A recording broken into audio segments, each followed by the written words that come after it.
हाँ जी स्टूडेंट्स, कैसे हैं आप सभी। मैं प्रदीप स्वागत करता हूं विद्या मंदिर के इस यूट्यूब चैनल पर। और आज आपके सामने मैं लेके आया हूं एक बेहतरीन सब्जेक्ट, और जिसको मैं पूरा करवाऊंगा आपको। सारे के सारे लेक्चर आपके मैं उसके करवाऊंगा। और सब्जेक्ट का नाम है इंडियन हिस्ट्री। ठीक है, तो इंडियन हिस्ट्री के बारे में मैं आपको देने वाला हूँ संपूर्ण जानकारी, जिसका आज हम पहला लेक्चर स्टार्ट करेंगे। और जितने भी इसके लेक्चर होंगे आपको मैं ऑनलाइन इस यूट्यूब चैनल पर ही दूंगा, और अच्छे से हम इसको डिस्कस करेंगे। जितने भी पार्ट हैं हमारे, चाहे वो प्राचीन भारत हो, चाहे वो मध्यकालीन भारत हो, चाहे वो मॉडर्न इंडिया हो। ठीक है जी, तो हम सारे के सारे भागों को अच्छे से डिस्कस करेंगे। तो चलिए शुरू करते हैं कि इतिहास होता क्या है। बेसिकली इतिहास के बारे में हम आज, हमारा ये पहला लेक्चर होगा, और इसमें मैं आपको कुछ इंट्रोडक्शन दूंगा इतिहास के बारे में, जो कि जानना काफ़ी इंपॉर्टेंट है। तो चलिए शुरू करते हैं और पढ़ते हैं इतिहास के बारे में। तो हमारा जो सब्जेक्ट रहेगा, विषय रहेगा, वो रहेगा हिस्ट्री।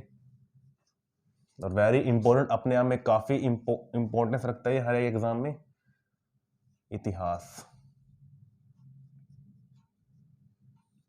इतिहास क्या है, कौन कौन सी घटनाएं इसमें शामिल है, सब की सब बातें हम डिस्कस करेंगे अपने इस लेक्चर में। तो चलिए शुरू करते हैं। तो सबसे पहले तो आपको जो ये वर्ड मैंने लिखा है इतिहास, बेसिकली इसके बारे में जानकारी होनी चाहिए। इतिहास बेसिकली होता क्या है।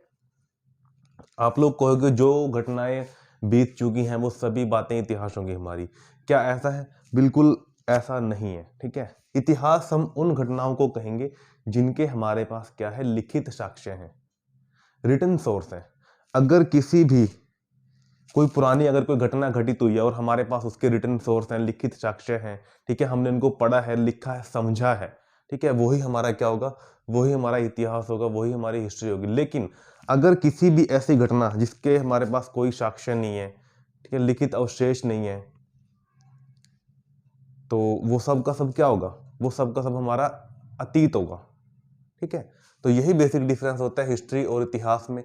तो सबसे पहला जो इसमें क्वेश्चन बनता है वो आपको ध्यान रखना है। वो क्वेश्चन क्या बनता है जी, जो ये हिस्ट्री है, ये तो इतिहास है जो ये, ठीक है, यह एक ग्रीक वर्ड है, ये आपको पता होना चाहिए। ठीक है, तो सबसे पहले आपको उसमें पहला ही पॉइंट ध्यान रखना है, इतिहास एक ग्रीक शब्द से बना है। सबसे पहले आपको इस बात की जानकारी होनी चाहिए। आपसे एक नंबर में पूछ सकता है कि यह एक ग्रीक शब्द से बना है, एक यूनानी शब्द से बना है। ठीक है, यह एक ग्रीक शब्द से बना है, और ग्रीक को ही बोलते हैं यूनान, तो यह एक यूनानी शब्द से बना है। उस यूनानी शब्द का नाम क्या है जी? उसका नाम है हिस्टोरिया। उस यूनानी शब्द का नाम है जी हिस्टोरिया। ठीक है, उसी यूनानी शब्द का नाम है हिस्टोरिया, और इसी हिस्टोरिया से ही बना है हमारा क्या, इतिहास। और दूसरा पॉइंट आपको ध्यान रखना है, यूनानी भाषा में इसी हिस्टोरिया का क्या अर्थ होता है, यह आपको जानना काफी महत्वपूर्ण है, काफी इंपॉर्टेंट है, तभी हम पढ़ेंगे इतिहास के बारे में। तो यूनानी भाषा में या ग्रीक लैंग्वेज में, यूनानी भाषा में, ठीक है, हिस्टोरिया का अर्थ, ठीक है जी, यूनानी भाषा में हिस्टोरिया का अर्थ आपको पता होना चाहिए जी। छानबीन करके जो जानकारी हमें मिलती है, बेसिकली वो मतलब होता है इस हिस्टोरिया वर्ड का। क्या मतलब होता है जी? छानबीन करके जो जानकारी मिले। तो पहले तो ये बातें आपको पता होनी चाहिए। आपसे पूछेगा इतिहास किस प्रकार का शब्द है, तो आपको बताना है इतिहास एक ग्रीक भाषा से लिया हुआ है, ग्रीक शब्द से बना हुआ क्या है, एक वर्ड, एक शब्द है, ठीक है, जिसको हमने हिस्टोरिया से लिया है जी। अब इस हिस्टोरिया का मतलब क्या है? इस हिस्टोरिया का मतलब होता है छानबीन करके जानकारी मिले। ठीक है, जो कि मतलब छानबीन करके हमें जानकारी मिल रही है ना, किसी अवशेष को हमने देख लिया, किसी स्मारक से हमने कुछ पढ़ लिया, ठीक है, किसी सिक्कों से हमें कोई जानकारी मिल गई, तो सारे के सारे क्या है, छानबीन करके हमने क्या किया, जानकारी निकाली है ना, वो वही मतलब होता है इस हिस्टोरिया का। ठीक है, वही मतलब होता है इस हिस्टोरिया का। काफी इंपॉर्टेंट ये फैक्ट है। उसके बाद आपको मैं बताना चाहूंगा जी, सर्वप्रथम, सबसे पहले,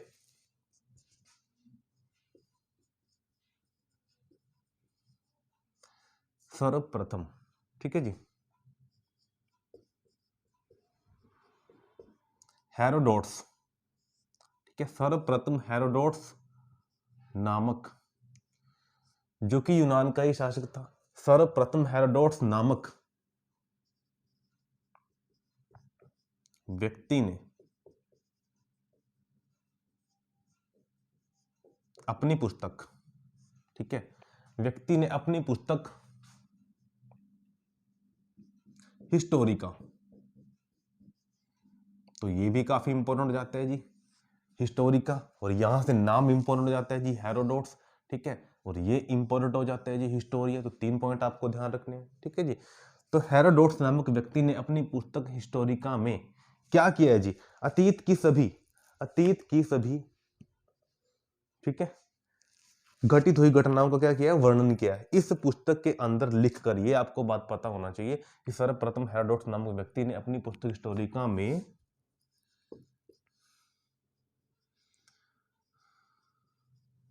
लिखकर अतीत में घटित हुई घटनाओं का वर्णन किया है, घटनाओं का वर्णन किया है, ठीक है जी। तो ये पॉइंट आपको दूसरा ध्यान रखना है इसमें कि सर्वप्रथम हेरोडोट्स नामक व्यक्ति ने अपनी पुस्तक हिस्टोरिका में क्या किया है जी, अतीत की जो घटनाएं घटित हुई है उनको लिखकर क्या किया है, वर्णन किया है। तो इसलिए आपको एक वेरी इंपॉर्टेंट क्वेश्चन ध्यान रखना है, इसलिए इतिहास का पिता, वेरी इंपॉर्टेंट, इसलिए इतिहास का पिता, इतिहास का पिता, ठीक है, या फिर जनक, ठीक है, इतिहास का पिता या जनक किसे बोला जाता है जी, तो वो आपको ध्यान रखना है जी, हेरोडोटस को,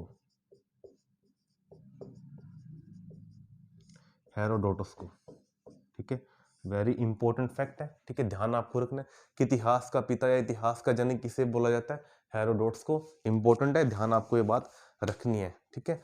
फादर ऑफ हिस्ट्री, आप इसे कह सकते हो फादर ऑफ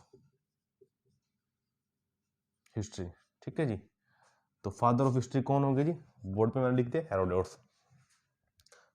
तो यहां से काफी इंपॉर्टेंट आपको कुछ महत्वपूर्ण जानकारी मैंने दी है कि एक यूनानी, एक ग्रीक वर्ड है हिस्टोरिका, जिसका अर्थ क्या होता है, छानबीन करके जानकारी लेना, छानबीन करके जानकारी जिससे मिले, ठीक है। और सर्वप्रथम हेरोडोट्स नाम के व्यक्ति ने क्या किया था जी, अपनी पुस्तक हिस्टोरिका के अंदर लिखकर अतीत में घटित हुई घटनाओं का वर्णन किया था, इसलिए इतिहास का पिता या जनक किसे बोल देते हैं, हेरोडोट्स को बोल देते हैं, वेरी इंपॉर्टेंट फैक्ट, ये आपको ध्यान रखना है। चलिए उसके बाद हम उसके बाद हम आगे पढ़ने का काम करते हैं। अब इतिहास के बारे में शुरू में ही मैंने आपको एक बात बताई थी, जिनके हमारे पास कोई भी साक्ष्य हैं वही क्या कहलाता है जी, वही सारी की सारी घटनाएं कहलाती हैं इतिहास, हिस्ट्री। तो अब हमें ये डिस्कस करना होगा कि वो स्रोत कौन कौन से हैं जहां से हमें इतिहास के बारे में जानकारी मिल सकती है, वो सारे के सारे सोर्स कौन कौन से होंगे, ठीक है। तो चलिए अब मैं लिखने का काम करता हूँ, सोर्स ऑफ हिस्ट्री, ठीक है, क्योंकि हमने हिस्ट्री को बोला है कि जिसके सोर्स होंगे वही हमारी क्या होगा, इतिहास होगा, वरना तो वो अतीत कहलाएगा, ठीक है। तो अगला जो हमारा हेडिंग होगा वो होगा जी, ध्यान आपको रखना है, इतिहास के स्रोत,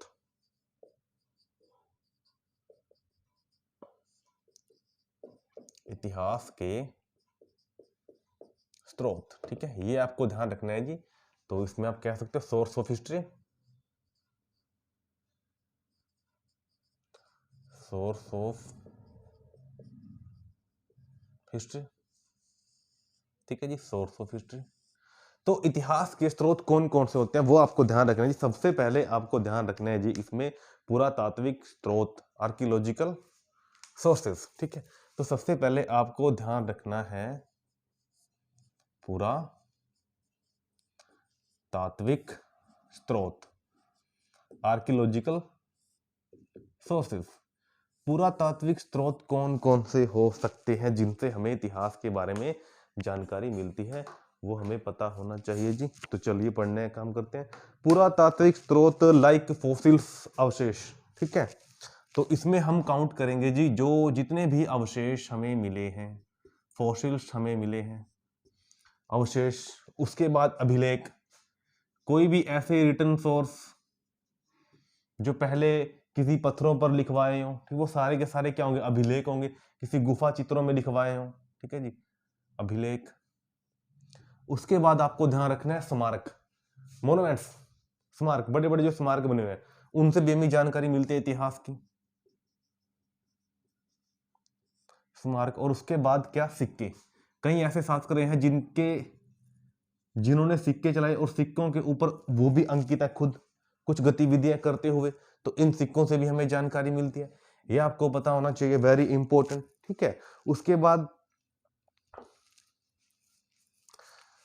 अगले स्रोत कौन कौन से होते हैं। पुरातात्विक स्रोत मैंने बताया कि अवशेष, उनको पढ़ा, हमने समझा, लिखित जानकारी हासिल की, अभिलेख, मोनुमेंट्स, स्मारक, ठीक है, सॉरी, अभिलेख, मोनुमेंट, स्मारक हो गए, और सिक्के। चलिए अगला जो हमारा होगा स्रोत, वो क्या होगा जी, वो हमारा होगा जी साहित्यिक स्रोत, ठीक है। साहित्यिक स्रोत से भी हमें जानकारी मिली है इतिहास के बारे में। तो अगला जो हमारा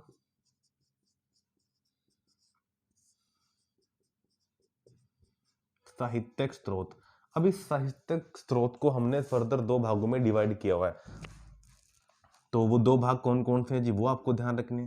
साहित्यिक स्रोत के दो भाग कौन कौन से हैं। पहला भाग हमारा होगा जी धार्मिक स्रोत, ठीक है जी। दूसरा भाग होगा हमारा गैर धार्मिक स्रोत, ये आपको ध्यान रखना, ठीक है।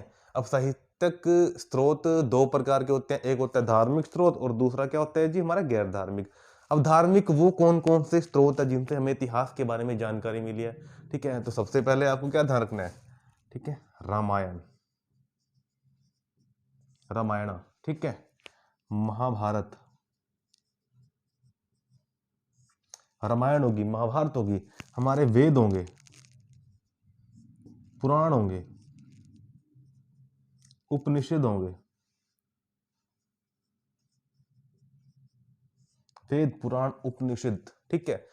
इन सभी से हमें जानकारी मिलती है जी इतिहास के, ठीक है। ये जो सारे के सारे धार्मिक हमारे ग्रंथ हैं, इनसे हमें जानकारी मिलती है हमारे इतिहास के बारे में, ठीक है, क्योंकि रिटन सोर्स है, वेरी इंपॉर्टेंट। चलिए उसके बाद जो हमारे गैर धार्मिक स्रोत हमें मिले हैं वो कौन कौन से हैं, वो कौन कौन सी ऐसी पुस्तकें मिली हैं जो गैर धार्मिक स्रोत हैं।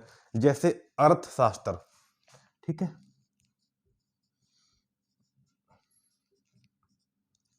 अर्थशास्त्र किन्होंने लिखी, ये भी आपको पता होना चाहिए, चाणक्य जी ने, ठीक है। अभिज्ञान शाकुंतलम कालिदास जी के द्वारा लिखी गई है, अभिज्ञान शाकुंतलम,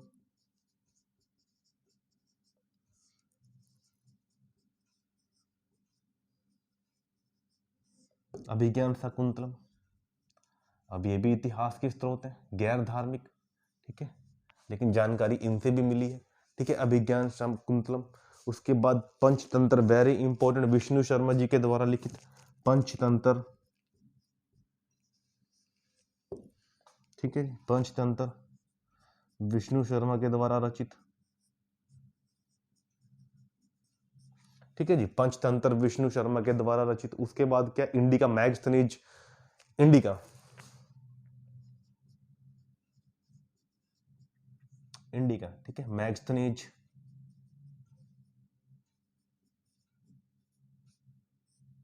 मैगस्थनीज। तो ये कुछ हमारे स्रोत हैं, ठीक है। अगर साहित्यिक स्रोत की बात आए तो साहित्यिक स्रोत को फर्दर दो भागों में डिवाइड किया गया जी। पहले वाला क्या है, धार्मिक स्रोत, दूसरा क्या है, गैर धार्मिक। और धार्मिक में वो कौन कौन से सोर्स हैं, वो है सबसे पहले रामायण, महाभारत, हमारे वेद होंगे, पुराण होंगे, उपनिषद होंगे हमारे, और गैर धार्मिक कुछ ऐसी पुस्तकें, ठीक है, उनसे भी हमें जानकारी मिले, लाइक अर्थशास्त्र चाणक्य के द्वारा रचित, ठीक है, अभिज्ञान शाकुंतलम कालिदास जी के द्वारा, ठीक है, पंचतंत्र विष्णु शर्मा, उसके बाद इंडिका मैगस्थनीज। तो ये भी हमारे क्या है, स्रोत हैं जिनसे हमें इतिहास की जानकारी मिलती है। तो चलिए आगे हम पढ़ने का काम करते हैं, और स्रोत कौन कौन से हैं।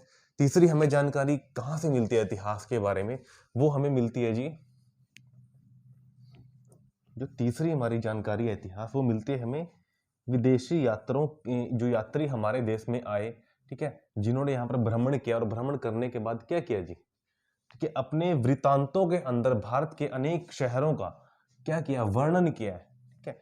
वो सारी की सारी जानकारी हमें इतिहास के बारे में ही बताती है। तो तीसरा जो होगा वो आपको ध्यान रखना है जी, विदेशी यात्रियों का विवरण, ठीक है जी, विदेशी यात्रियों का विवरण।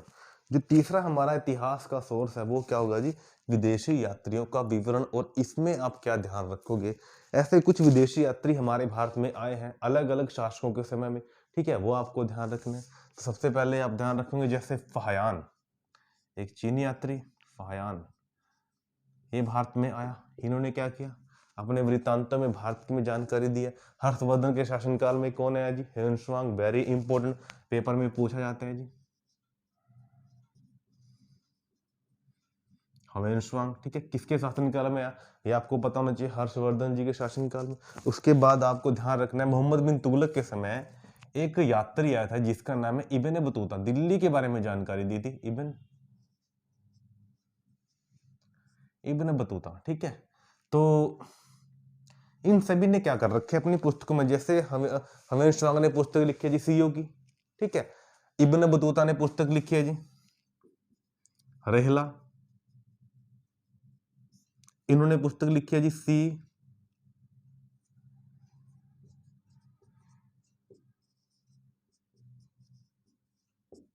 सीयू की, ठीक है। तो उन सभी के सभी जो इनके वृतांत है, जो यहाँ पे घूमे, इन्होंने जानकारी ली, हमारे भारत के बारे में बताया, हमारे पास रिटर्न सोर्स है उन चीजों के, ठीक है।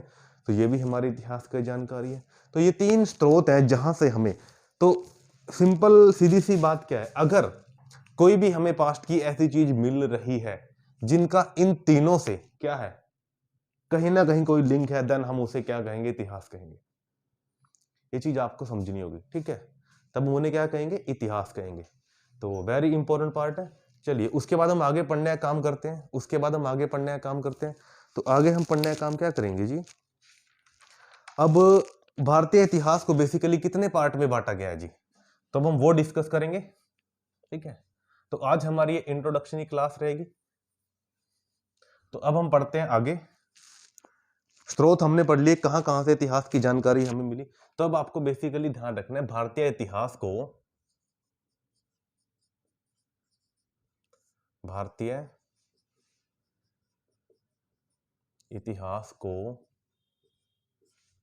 तीन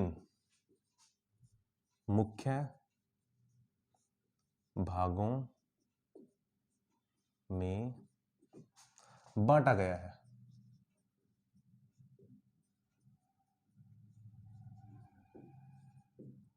ठीक है जी। भारतीय इतिहास को तीन मुख्य भागों में बांटा गया है। वो तीन मुख्य कौन कौन से भाग हैं वो आपको पता होना चाहिए। तो सबसे पहले वो तीन मुख्य भागों में हम डिस्कस करेंगे। जो पहला भाग होगा, अति महत्वपूर्ण भाग, सारे के सारे महत्वपूर्ण है जी। तो जो पहला भाग हो उसे बोलते हैं जी प्राचीन भारत,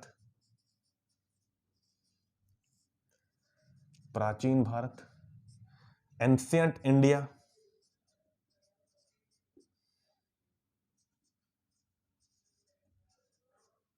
ठीक है। दूसरा हमारा भाग क्या होगा जी, मध्यकालीन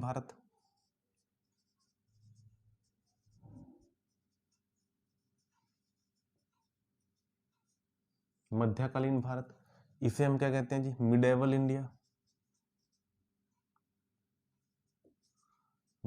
इंडिया, ठीक है। और उसके बाद हमारा क्या होता है जी, आधुनिक भारत,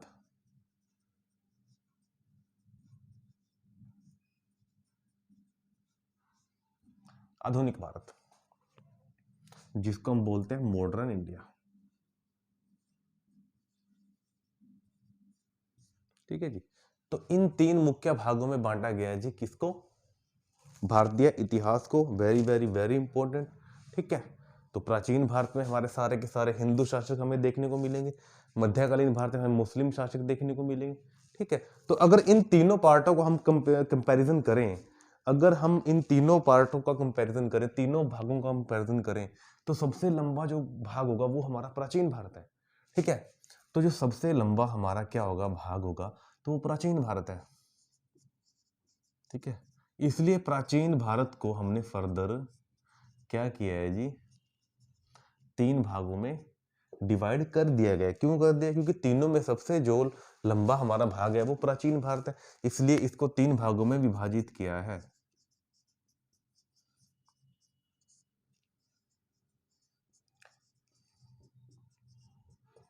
भाग को 3 भागों में विभाजित किया। ठीक है। इन तीनों में से सबसे जो लंबा भाग हो हमारा वो होगा प्राचीन भारत, इसलिए हमने इसको फर्दर कितने भागों में डिवाइड किया जी, 3 भागों में। और वो 3 भाग कौन कौन से हैं वो हम पढ़ने का काम करते हैं। चलिए अब इसको मैं थोड़ा यहां पर बनाता हूं ताकि आपको थोड़ा क्लियर ये दिखे। ठीक है। तो मैं इसको यहां पर बना देता हूं जी।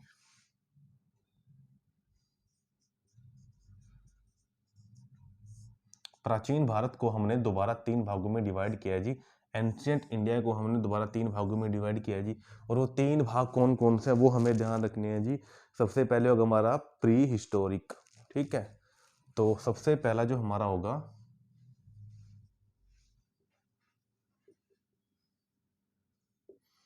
Ancient India. तो इसमें जो हमारा सबसे पहले भाग होगा उसे हम क्या बोलते हैं जी, उसे हम बोलते हैं प्री हिस्टोरिक। उसे हम बोलते हैं प्री हिस्टोरिक और इसकी हिंदी क्या रहेगी, प्राग ऐतिहासिक काल।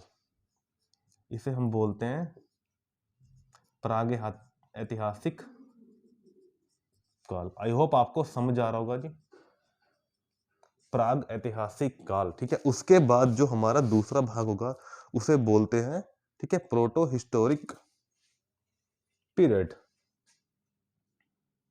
जो दूसरा भाग होगा उसे बोलते हैं प्रोटो हिस्टोरिक पीरियड। अब इसको हिंदी में क्या बोला जाता है, इसको हिंदी में बोला जाता है आद्य ऐतिहासिक काल। इसको बोलते हैं हिंदी में आद्य ऐतिहासिक, इसे बोलते हैं हिंदी में आद्य ऐतिहासिक काल। ठीक है। Very important. अब जो तीसरा भाग होगा इसी प्राचीन भारत का, उसे क्या कहते हैं जी, उसे बोलते हैं हिस्टोरिक पीरियड। उसे बोलते हैं जी हिस्टोरिक पीरियड, जिसे बोलते हैं ऐतिहासिक काल। अब जो तीसरा इसका भाग होगा उसे बोलते हैं हिस्टोरिक पीरियड। इसे बोलते हैं हिस्टोरिक पीरियड और इसे बोलेंगे हम क्या, ऐतिहासिक काल।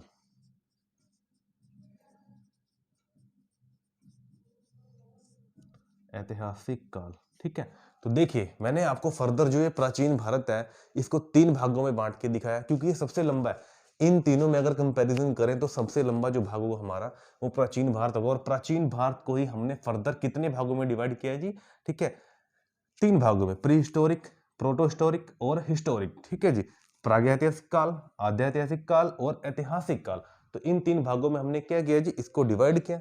चलिए अब हम पढ़ते हैं इनके बारे में कि ये प्री हिस्टोरिक क्या होता है, प्रोटो हिस्टोरिक क्या होता है और हिस्टोरिक पीरियड क्या होता है। तो थोड़ी थोड़ी जानकारी हम इनकी लेंगे।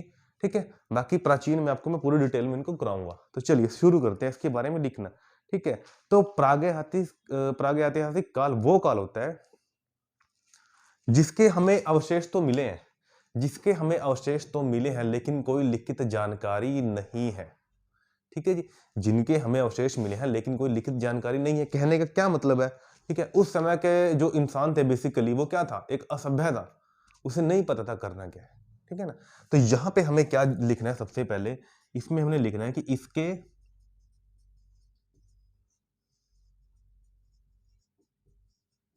अवशेष मिले हैं लेकिन लिखित जानकारी नहीं है। क्योंकि इस काल में क्या हुआ, अगर लिखित जानकारी नहीं है तो उसका मतलब ये होगा तो इसमें लिपि तो नहीं होगी। अगर कोई लिपि होगी तभी तो वो लिख सकते थे, अदरवाइज तो सीधी सी बात है इसमें क्या थी, तो लिपि नहीं थी, तभी हमारे पास लिखित जो सोर्स है वो नहीं है।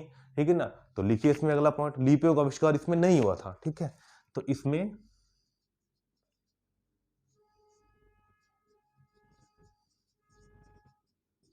लिपियों का आविष्कार नहीं हुआ था। ठीक है, मानव इसमें असभ्य था, मानव इसके अंदर क्या था, असभ्य था। इसके अंदर जो लिपियां हैं, जैसे हमारी हिंदी की लिपि क्या है, देवनागरी है। ठीक है, हिंदी को हम उसमें में लिखते हैं, तो यहाँ पर जो लिपियां थी उनका आविष्कार नहीं हुआ था बेसिकली, ये आपको ध्यान रखना है। ठीक है, कौन से काल में, ऐतिहासिक काल में। ठीक है, तो अगला हम डिस्कस करते हैं जी प्रोटो हिस्टोरिक पीरियड, आद्य ऐतिहासिक काल। इसके अंदर हमें, ठीक है, अवशेष मिले हैं जिनकी लिखित जानकारी भी है। इसमें भी क्या है जी, आपको ध्यान रखना है, इसमें आपको ध्यान रखना है अवशेष मिले हैं, फॉसिल्स मिले हैं, और दूसरी बात लिखित जानकारी भी है, लिखित जानकारी भी है। लेकिन फिर क्या हुआ, ठीक है, प्रोटो हिस्टोरिकल काल में क्या है, फॉसिल्स मिले हैं, अवशेष मिले हैं, लिखित जानकारी भी है, लेकिन क्या है, उन्हें पढ़ा नहीं जा सका। ठीक है, लिपियों का यूज तो यहां पर किया, लिपियों का यूज तो किया, लेकिन कौन सी लिपि थी, क्या थी, वो आज तक हम पढ़ ही नहीं सके। ठीक है ना, तो लेकिन इनको पढ़ा नहीं जा सका, पढ़ा नहीं जा सका। तो आप आई होप अच्छे अच्छे नोट्स बना रहे होंगे। ठीक है, तो इनको पढ़ा नहीं जा सका, कहने का क्या मतलब है, कहने का ये मतलब है, ठीक है, लिपियां डेफिनेटली हमें मिली हैं, लिपियां हमें मिली हैं, लेकिन उन्हें हम पढ़ नहीं सके, समझ नहीं सके। आज भी उन्हें हम समझने का काम कर रहे हैं। ठीक है, तो लेकिन पढ़ नहीं सके। अब उसके बाद जो तीसरा हमारे पास क्या है जी, तीसरा हमें ध्यान रखना है जी, हिस्टोरिक पीरियड। अब सीधी सी बात है, आप इन दोनों से ही अंदाजा लगा सकते हो कि उसमें मैं क्या बताने वाला हूं। उसमें सीधी सी बात है, इसमें अवशेष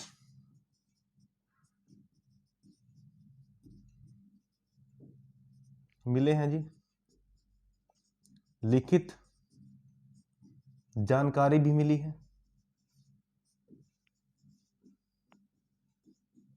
और हमने क्या कर लिया है जी, ठीक है, और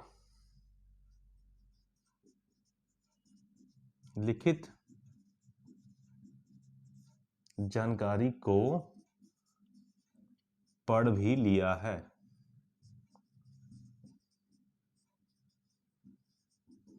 लिखित जानकारी को हमने क्या है, पढ़ भी लिया है। ठीक है, ये आपको बात ध्यान रखनी है। तो बेसिकली क्या मैंने इसमें आपको समझाया, ठीक है, भारतीय इतिहास को 3 भागों में हमने डिवाइड किया है। पहले प्राचीन भारत, मध्यकालीन भारत और आधुनिक भारत।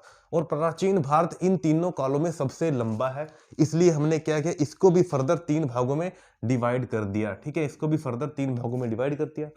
और ये 3 भाग कौन कौन से हैं जी इस प्राचीन भारत के, प्री हिस्टोरिक, प्रोटो हिस्टोरिक और हिस्टोरिक पीरियड। ठीक है जी, प्रागैतिहासिक काल, आद्य ऐतिहासिक काल और ऐतिहासिक काल। अब इनमें बेसिकली डिफरेंस क्या है, इनमें डिफरेंस ये है, जो ये काल होगा ना प्राचीन भारत का प्रागैतिहासिक काल, इसमें जो हमें अवशेष मिले हैं, ठीक है, उनकी हमारे पास कोई लिखित जानकारी नहीं है, उनकी हमारे पास कोई लिखित जानकारी नहीं है। अवशेष डेफिनेटली हमें मिले हैं, लेकिन हम उनको, जानकारी तो हमारे पास कोई है ही नहीं। ठीक है ना, ये बात आपको ध्यान रखनी है। तो उसका मतलब क्या है, अगर लिखित अवशेष नहीं है तो लिपियों का आविष्कार तो फिर क्या हुआ, इसमें नहीं हुआ। उसके बाद क्या है जी, आद्य ऐतिहासिक काल। इसमें क्या आपको ध्यान रखना है, इसके अंदर हमें अवशेष मिले हैं, ठीक है, अवशेष मिले हैं और उनकी लिखित जानकारी भी है, उनकी लिखित जानकारी भी है, लेकिन हम उनको अब आज तक पढ़ ही नहीं सके, उनको समझ ही नहीं सके वो एक्चुअली है क्या चीज। उसके बाद तीसरा जो पार्ट है ऐतिहासिक काल, हिस्टोरिक पीरियड, इसमें क्या है, इसमें लिखित जानकारी भी मिली है, ठीक है, अवशेष तो है ही, उनकी लिखित जानकारी भी मिली है, और उसके बाद हमें क्या ध्यान रखना है, और उनको हमने पढ़ भी लिया है, उनको हमने पढ़ने में भी सफलता हासिल की है। ठीक है, ये बात आपको ध्यान रखनी है। चलिए और आपको उसमें मैं जानकारी देता हूं जी। अब आपसे पूछ ले इन तीनों में से सबसे लंबा काल कौन सा है जी। फिर अब जैसे आपने इसमें बताया प्राचीन है, इसलिए इसको 3 भागों में फर्दर डिवाइड कर दिया। तो अब इन तीनों में से सबसे लंबा काल कौन है जी, वो आपको ध्यान रखना है जी। इसमें सबसे बड़ा जो काल है वो है आपका प्री हिस्टोरिक, प्राग ऐतिहासिक काल इन तीनों में से सबसे बड़ा है। तो ये आपको ध्यान रखना है, ये काल सबसे बड़ा है। तो अगर ये काल सबसे बड़ा है तो इसलिए इसको हमने फर्दर 2 भागों में डिवाइड कर दिया। ठीक है, तो इसलिए इसको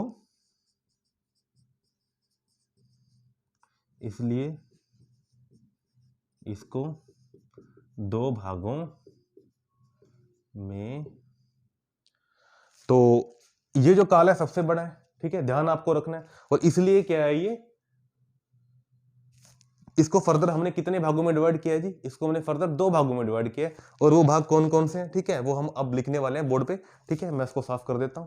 ठीक है जी, ध्यान आपको रखना है। तो आगे हम पढ़ने का काम करते हैं जी।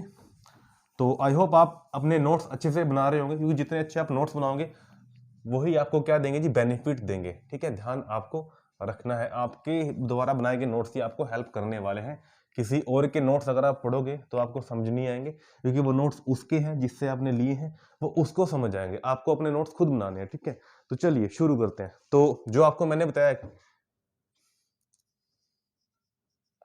प्री हिस्टोरिक पीरियड, ठीक है जी, प्रागे ऐतिहासिक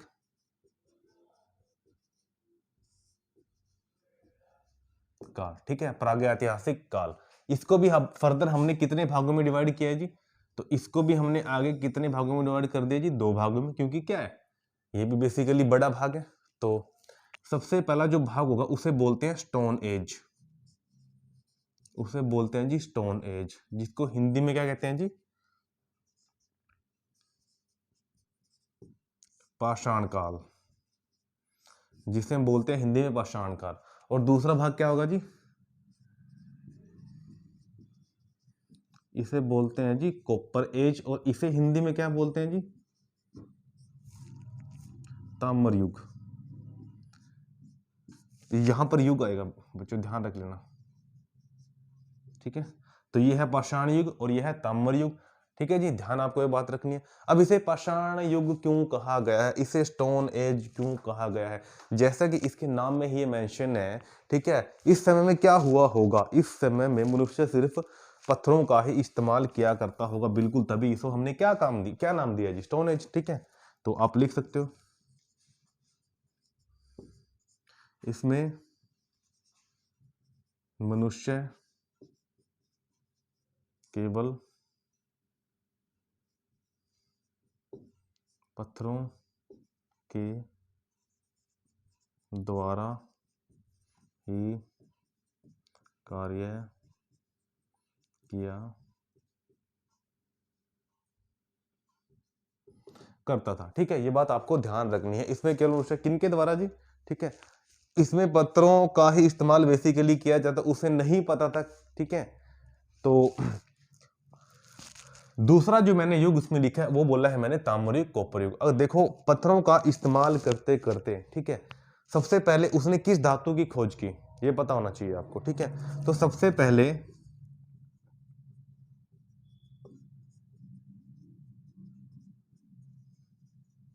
मनुष्य द्वारा, ठीक है, ताम्र धातु की खोज की गई, तो इसलिए इसको क्या बोल देते हैं जी, कॉपर एज। ठीक है, ताम्र युग, क्योंकि पत्थरों का इस्तेमाल करते करते वो किस में पहुंच गया जी, उसने तांबे की खोज कर ली, और वो कौन सा युग हो गया जी हमारा, कोऑपरेट, तो इसके बारे में हम डिस्कस करेंगे। ठीक है, तो प्रागैतिहासिक काल को फर्दर हमने दो भागों में डिवाइड किया जी, वो आपके सामने मैंने लिखे हैं, पाषाण युग और क्या, ताम्र युग। चलिए आगे हम पढ़ने का काम करते हैं। अब आपसे पूछ ले इन दोनों में सबसे लंबा काल कौन सा है, तो इन दोनों में सबसे लंबा काल होगा जी कौन सा, पाषाण युग। ठीक है, ये युग सबसे लंबा युग है। ठीक है जी, इसलिए इसको फर्दर हमने कितने भागों में डिवाइड किया जी, इसलिए इसको फर्दर हमने 3 भागों में डिवाइड कर दिया है। इसलिए इसको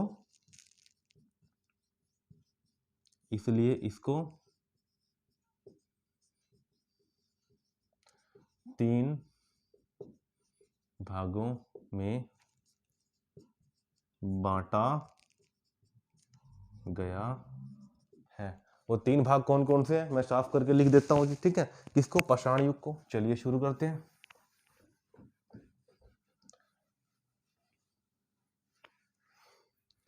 तो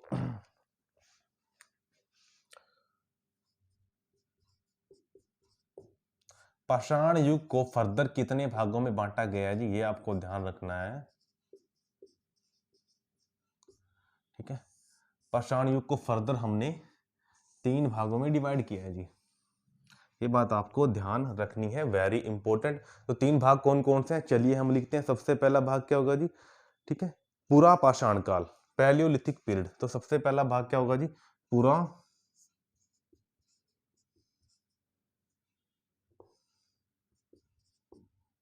पूरा पाषाण काल। ठीक है जी, तो सबसे पहला जो पीरियड होगा उसे बोलते हैं पूरा पाषाण काल। दूसरा क्या होगा जी, मध्य पाषाण काल।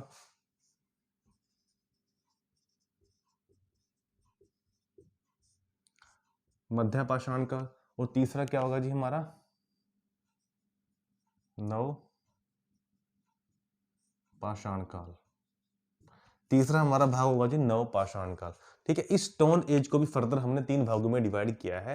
ठीक है, पूरा पाषाण काल, मध्य पाषाण काल और नव पाषाण काल। अब बेसिकली इन तीनों में डिफरेंस क्या है ये भी आपको थोड़ा सा पता होना चाहिए। तो पूरा पाषाण काल में आपको ध्यान रखना है, मनुष्य ने क्या किया था, मनुष्य द्वारा आग का आविष्कार। ठीक है, और इसमें ही मनुष्य क्या हुआ करता था जी, शिकारी, जानवरों को मारकर खाता था जी।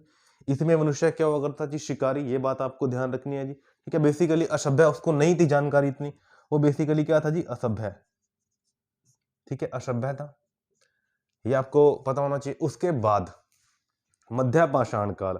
अब मध्य पाषाण काल में क्या आता है, धीरे धीरे उसके दिमाग का विकास होना शुरू होता है जी। और वो क्या कर देते हैं जी, वो आपको ध्यान रखना है, वो कर देते हैं जी पशुपालन की शुरुआत। पशुपालन की शुरुआत, वो कर देता है जी पशुपालन की शुरुआत। अब इसके बाद नव पाषाण काल में वो क्या करते हैं जी, ये भी आपको बताना चाहिए। अब नव पाषाण काल में थोड़ा और विकसित होता है, और विकसित होने के बाद वो क्या कर देता है जी, ठीक है, कृषि की शुरुआत।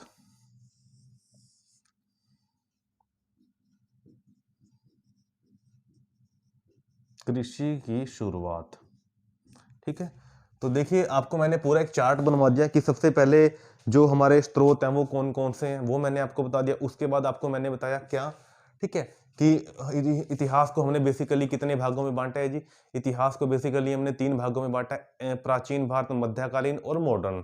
उसके बाद मैंने आपको बताया कि उन तीनों में सबसे लंबा कौन सा है, वो प्राचीन है। फिर मैंने प्राचीन को भी कितने भागों में बांटा जी, 3 भागों में बांटा। ठीक है, तो वो 3 भाग आपको मैंने लिखवा दिए। तो फर्दर ऐसे करके मैंने सारी की सारी जानकारी आपको, ठीक है, इस इंट्रोडक्शन सेक्शन में दे दी है। ठीक है, तो देखिए मैंने लिखा तो है इसमें कि ये हमारा क्या है, प्राचीन भारत है। इतिहास की हम बात कर रहे हैं, मध्यकालीन भारत हम पढ़ने वाले हैं। ठीक है, आधुनिक भारत हम पढ़ने वाले हैं। क्या मैंने कोई डेट का जिक्र यहाँ पे किया, जी नहीं। ठीक है, तो कल आपको मैं बताऊंगा इनकी सभी डेटों के बारे में, इनकी तिथियों के बारे में, कि कैसे हमें वो कैलकुलेट करनी है।